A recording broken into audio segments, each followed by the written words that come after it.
Shri Jinto John, ഒരാളുടെ തീരുമാനം അത് കൂട്ടായി ന്യായീകരിക്കുന്നത് ജനാധിപത്യ മാതൃകയല്ല എന്നതായിരുന്നു ഈ വിഷയത്തിൽ പരസ്യമായുള്ള താങ്കളുടെ പ്രതികരണം.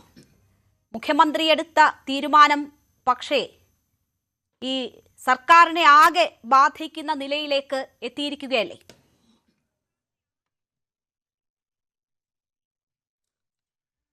അല്ല, അതിന് അങ്ങനെ കാണണ്ട. ഇത് ഏതെങ്കിലും ഒരു പ്രത്യേക വിഷയവുമായി ബന്ധപ്പെട്ട് മാത്രം അത്ര അഭിപ്രായങ്ങളെ കാണണ്ട.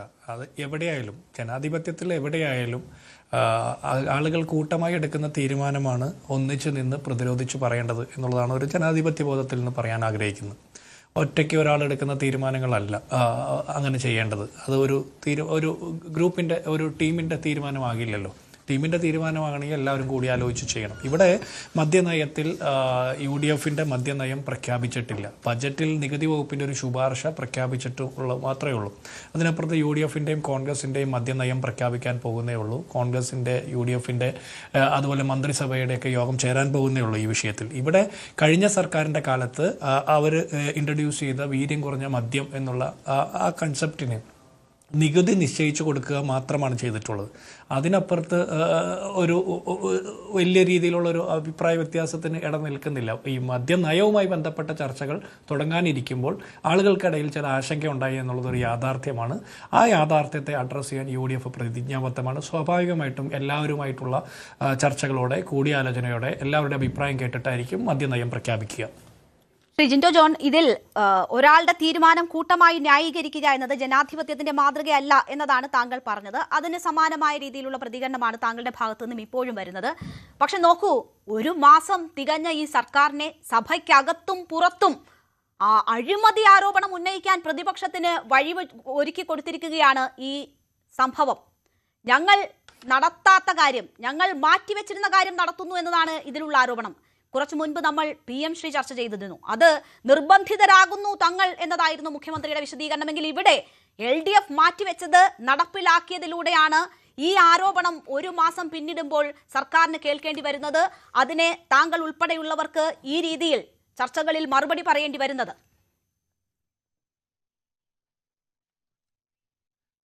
അല്ല, താങ്കളുടെ നിരീക്ഷണത്തിൽ കുറേ ശരികളുണ്ട്, കുറേ കാര്യത്തോടെ എനിക്ക് യോജിപ്പുമില്ല. പക്ഷേ ഒരു കാര്യം പറയാം, ഇതിൽ അഴിമതിക്കൊന്നും ഇടയില്ല.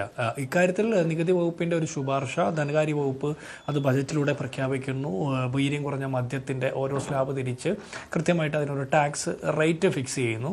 അതിനപ്പുറത്തേക്ക് ഈ മദ്യം വിൽക്കണമോ വേണ്ടയോ എന്നുള്ള തീരുമാനം എടുക്കുന്നത് ഇത്തരത്തിലുള്ള ഒരു ടാക്സ് റേറ്റ് വെച്ചിട്ട് ഇവിടെ ഇത്തരത്തിലുള്ള വീര്യം കുറഞ്ഞ മദ്യം ഇൻട്രൊഡ്യൂസ് ചെയ്യണോ വിൽക്കണമോ എന്നുള്ള തീരുമാനം എടുക്കേണ്ടത് UDF-ന്റെ മദ്യനയത്തിൻ്റെ പ്രഖ്യാപനത്തോടു കൂടിയാണ്. അപ്പോൾ അതിൽ എല്ലാ കൺസേൺ പാർട്ടീസുമായിട്ട് സംസാരിച്ച് എല്ലാവരുമായിട്ടുള്ള കൂടിയാലോചനയ്ക്ക് ശേഷം മാത്രമേ ഉണ്ടാകുകയുള്ളൂ. അതിനപ്പുറത്തുള്ളതെല്ലാം ഊഹാപോഹങ്ങളുടെ അടിസ്ഥാനത്തിലുള്ള അഴിമതി ആരോപണമാണ്. അപ്പോൾ ഇവിടെ LDF-ന്റെ കഴിഞ്ഞ പിണറായി വിജയൻ സർക്കാരിൻ്റെ കാലത്തെ എക്സൈസ് മന്ത്രി MP രാജേഷാണ് ഇതിൽ അഴിമതി ആരോപണം ആദ്യം ഉന്നയിക്കുന്നത്. എന്ത് കിട്ടി എന്ന് ചോദിക്കാം. അപ്പോൾ അങ്ങനെ ചോദിച്ചാൽ നമുക്ക് ഒരുപാട് കാര്യങ്ങൾ എന്ത് കിട്ടി എന്ന് ചോദിക്കാനുണ്ടാവും. അപ്പോൾ ഉമ്മൻചാണ്ടി സർക്കാരിൻ്റെ കാലത്ത് 2016 ഏപ്രിൽ മാസം 29 ബാർ ഉണ്ടായിരുന്നത് പിണറായി വിജയൻ സർക്കാരിൻ്റെ കാലം അവശേഷിക്കുമ്പോൾ 1000-ഓളം ബാറിലേക്ക് എത്തിയപ്പോൾ ബാറുകളുടെ എണ്ണം കൂട്ടിക്കൊടുത്തപ്പോൾ MP രാജേഷിനും പിണറായി വിജയനും എന്ത് കിട്ടി? രാവിലെ 11 മണി മുതൽ രാത്രി 11 മണി വരെ മാത്രം തുറന്നിരിക്കാൻ അനുവാദമുണ്ടായിരുന്ന ബാറുകൾക്ക് രാവിലെ 10 മണി മുതൽ രാത്രി 12 മണി വരെ, അതായത് 2 മണിക്കൂർ അധികം തുറന്നിരിക്കാൻ അനുവാദം കൊടുത്തപ്പോൾ LDF-ന് എന്ത് കിട്ടി? അതുകൂടാതെ 5 ലക്ഷം രൂപ അഡീഷണൽ ആയിട്ട് ഫീസ് അടച്ചു കഴിഞ്ഞാൽ രാത്രി വെളുപ്പിന് 3 മണി വരെ തുറന്നിരിക്കാൻ അനുവാദം കൊടുത്തപ്പോൾ എന്ത് കിട്ടി? ഈ ചോദ്യങ്ങളൊക്കെ നിങ്ങൾ ചോദിക്കേണ്ടുന്ന സമയങ്ങളിൽ ചോദിച്ചിട്ടുള്ളതാണ്. ഇനിയും വേണമെങ്കിൽ നിങ്ങൾക്ക് ചോദിക്കാം, അതിൽ പ്രശ്നമില്ല. പക്ഷേ നോക്കൂ, ഇതിൽ നിങ്ങളോട് ഇപ്പോൾ ചോദ്യം വരുവാണല്ലോ, ഞങ്ങൾ നടത്താതിരുന്ന കാര്യം എന്തിനു ചെയ്തു എന്നതാണ് പ്രതിപക്ഷം ചോദിക്കുന്നത്. അതിൽ അഴിമതി ഉണ്ട് എന്ന ആരോപണം അവർ ഉന്നയിക്കുന്നു. അവരെ പ്രേരിപ്പിക്കുന്നത് എന്താണ്? ഇന്നത്തെ മുഖ്യമന്ത്രി, അന്നത്തെ പ്രതിപക്ഷ നേതാവ് തന്നെ പറഞ്ഞ വാചകങ്ങളാണ് അവരെ അതിന് പ്രേരിപ്പിക്കുന്നത്. അദ്ദേഹത്തിന്റെ നിലപാടും അത് തന്നെ ആയിരുന്നുവല്ലോ. അപ്പോൾ അത് അവർ ചോദിക്കുമ്പോൾ അതിനല്ലേ മുഖ്യമന്ത്രി ആദ്യം മറുപടി പറയേണ്ടത് എന്നൊരു കാര്യമുണ്ട്. അതവിടെ ഇരിക്കട്ടെ. മാത്രവുമല്ല, നോക്കൂ, ഇവിടെ ഇപ്പോൾ വലിയ അഴിമതി ഇതുമായി ബന്ധപ്പെട്ട് ഉണ്ട് എന്ന് അവർ ആരോപിക്കുന്നു. PM ശ്രീയിൽ നമ്മൾ കണ്ടതാണ്. ഈ സർക്കാരിന്റെ ആദ്യ ദിവസങ്ങളിൽ തന്നെ മുഖ്യമന്ത്രി എടുത്ത നിലപാടിലൂടെ ഈ സർക്കാരിന്റെ, മുന്നണിയുടെ ആകെ പ്രതിച്ഛായ ആ നിലയ്ക്ക് മാറുന്നു എന്ന ഒരു സാഹചര്യമാണ് ഉണ്ടാകുന്നത്.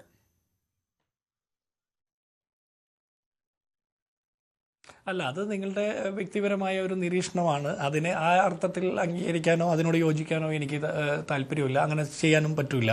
പക്ഷേ ഞാൻ പറയുന്നത് ഇവിടെ അഴിമതി ആരോപണമാണ് ഉന്നയിക്കുന്നത്.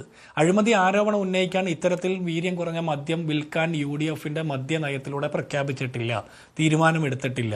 ധനകാര്യ വകുപ്പിൻ്റെ ഒരു ശുപാർശ ബജറ്റിലെ ഒരു ശുപാർശയായിട്ട് വന്നിരിക്കുന്നു എന്നുള്ളത് മാത്രം. അതിൽ 2022-23 LDFന്റെ മദ്യനയത്തിൻ്റെ ചുവട് പിടിച്ച് വീര്യം കുറഞ്ഞ മദ്യം എന്നുള്ള ടെർമിനോളജി കേരളത്തിൽ ഇൻട്രൊഡ്യൂസ് ചെയ്ത് പരിചയപ്പെടുത്തിയ അവർ റേറ്റ് തീരുമാനിക്കാതെ പോയി. അതിൽ റേറ്റ് തീരുമാനിക്കുക മാത്രമാണ് ഇപ്പോൾ ചെയ്തിട്ടുള്ളത്. അപ്പോൾ ആ റേറ്റ് തീരുമാനിച്ചതിൻ്റെ അർത്ഥം ഇപ്പോൾ വിൽക്കാനാണ് എന്നുള്ളതല്ല. വിൽക്കണോ വേണ്ടയോ എന്നുള്ള തീരുമാനമെടുക്കുന്നത് UDFന്റെ മദ്യനയം ചർച്ച ചെയ്യുമ്പോഴാണ്, അത് പ്രഖ്യാപിക്കുമ്പോഴാണ്. അപ്പോൾ അതിന് കാലേ കൂട്ടിയുള്ള അഴിമതി ആരോപണം എന്ന് പറഞ്ഞാൽ ഈ തിരിച്ച് കുറേ കാര്യങ്ങൾ പറയേണ്ടി വരും. പക്ഷേ സ്വാഭാവികമായിട്ടും പൊതുസമൂഹത്തിൻ്റെ ഒരു സാമാന്യ ബോധത്തെ വെല്ലുവിളിക്കുന്ന രീതിയിൽ വാട്ട് അബൌട്ട് ഞാൻ ചോദിക്കുന്നില്ല. അത് രേണുകയോട് ചോദിക്കുന്നില്ല, നിരീക്ഷകരോട് ചോദിക്കുന്നില്ല, മറ്റു പൊതുസമൂഹത്തോട് ചോദിക്കുന്നില്ല. പക്ഷേ CPM അഴിമതി ആരോപണം ഉന്നയിച്ചാൽ ചോദിക്കാൻ 10-20 ചോദ്യങ്ങൾ വേറെ ഉണ്ടാവും. അപ്പോൾ അഴിമതി ആരോപണം ഉന്നയിച്ചാൽ അതിനുള്ള തെളിവുകൾ ഹാജരാക്കേണ്ടതാണ്. സംശയങ്ങളുടെ ഊഹാപോഹങ്ങളുടെ അടിസ്ഥാനത്തിലല്ല പറയുന്നത്. കാരണം UDFന്റെ മദ്യനയം പ്രഖ്യാപിച്ചിട്ടില്ല, മദ്യം അല്ല. ശ്രീ ജിൻഡോ ജോൺ, ഇന്ന് VM സുധീരൻ വീണ്ടും മാധ്യമങ്ങളെ കണ്ടപ്പോൾ പറഞ്ഞത് എന്താണ് എന്നത് താങ്കൾക്ക് അറിയാമല്ലോ. എന്താണ് സംഭവിക്കുന്നതെന്ന് അറിയില്ല, ഇത് ഞങ്ങളുടെ മാനിഫെസ്റ്റോയിൽ ഉണ്ടായിട്ടുള്ള കാര്യമല്ല എന്ന് അദ്ദേഹം വ്യക്തമാക്കുന്നു. ലീഗിന് ആശങ്കയുണ്ട്. സാദിഖ് അലി തങ്ങളുടെ ലേഖനം താങ്കൾ കണ്ടിട്ടുണ്ടാകുമല്ലോ. അവർക്ക് ആശങ്കയുണ്ട്, ആ ആശങ്ക പരിഹരിക്കണം എന്നതാണ് ആവശ്യപ്പെടുന്നത്. അപ്പോൾ ഇത് മറ്റാരുടെയും ആശങ്കയല്ല, നിങ്ങൾക്കൊപ്പമുള്ളവരുടെ തന്നെ ആശങ്കയാണ്. അല്ല രേണുക, അതാണ് ജനാധിപത്യത്തിൻ്റെ ഒരു നല്ല മാതൃകയാണ് UDF എന്ന് പറഞ്ഞത്. ഇവിടെ അഭിപ്രായ വ്യത്യാസങ്ങൾ ഉണ്ടെങ്കിൽ അഭിപ്രായ വ്യത്യാസങ്ങൾ പറയാനും അത് തുറന്നു പറയാനും അത് പരസ്യമായി പറയാനുമുള്ള സാധ്യതകളും അവസരങ്ങളും അവകാശങ്ങളുമുള്ള ഒരു സംവിധാനമാണ് UDF. അതുകൊണ്ട് തന്നെ സാദിഖ് അലി തങ്ങളുടെ നിലപാടുകളായിക്കോട്ടെ, VM സുധീരൻ്റെ നിലപാടായിക്കോട്ടെ, മറ്റേതൊരു നേതാവിൻ്റെ UDF നേതാവിൻ്റെ നിലപാടായിക്കോട്ടെ, ഇനി സഭാ മേലധ്യക്ഷന്മാരുടെയോ സാമുദായിക നേതാക്കന്മാരുടെയോ സാധാരണക്കാരായിട്ടുള്ള പൗരരുടെയോ ഒക്കെ നിലപാടുകൾ അതെല്ലാം കേൾക്കും. അതെല്ലാം കേട്ടിട്ടായിരിക്കും UDFന്റെ മദ്യനയം പ്രഖ്യാപിക്കുക. സ്വാഭാവികമായിട്ടും കേരളത്തിന്റെ സാമൂഹിക സമാധാനത്തിന് ഉതകുന്ന രീതിയിലുള്ള ഒരു നയമായിരിക്കും ഉണ്ടായിരിക്കുക. അതിനു മുമ്പുള്ള ചർച്ചകളിൽ അഴിമതി ആരോപണം ഉന്നയിക്കുമ്പോൾ മാത്രമാണ് തിരിച്ചു ചോദ്യം എനിക്കുള്ളത്. അതിനപ്പുറത്ത് താങ്കൾ പറഞ്ഞ നിരീക്ഷണത്തോട് യോജിക്കുക തന്നെയാണല്ലോ ചെയ്യുന്നത്.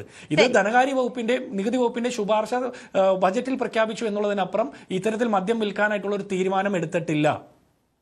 ശരി, തീരുമാനമെടുത്തിട്ടില്ല എന്നതാണ്. അത് ഒരു U-ടേൺ ഉണ്ടാകും എന്നതിന്റെ സൂചനയാണ്. കഴിഞ്ഞ ദിവസം KC വേണുഗോപാൽ അക്കാര്യങ്ങളിൽ പരിശോധനയുണ്ടാകും എന്നത് സൂചിപ്പിച്ചിരുന്നതാണ്. പാർട്ടിയുടെ ഇടപെടൽ ഉണ്ടാകും എന്നത് സൂചിപ്പിച്ചിരുന്നതാണ്. അപ്പോൾ അതിലേക്കാണോ കാര്യങ്ങൾ നീങ്ങുന്നത് എന്ന സംശയം ഉയരുന്നു. കൂടുതൽ വാർത്തകൾക്ക് News 18 Keralam YouTube channel subscribe ചെയ്യുക.